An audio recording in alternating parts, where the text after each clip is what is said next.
In this video, I'm going to show you how you can change your profile picture on Zoom on your PC. So all you need to do is go to Zoom, then click on My Account, and this will send you over to your profile. Now right there, you should be able to see your current profile picture.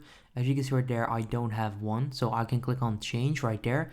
If you already have one, you'll see Delete right here and Change at the left side. So click on Change, and then right here you can see the requirements for your profile picture.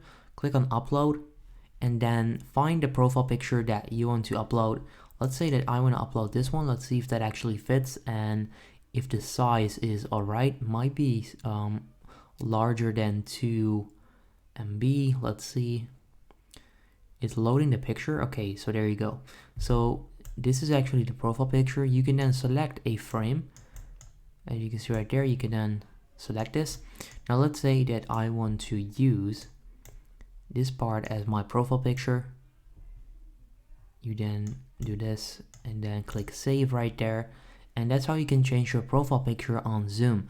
If the video helped you out, make sure you go ahead and leave a like. Let me know in the comments down below if you have any questions, and then I'll see you next time.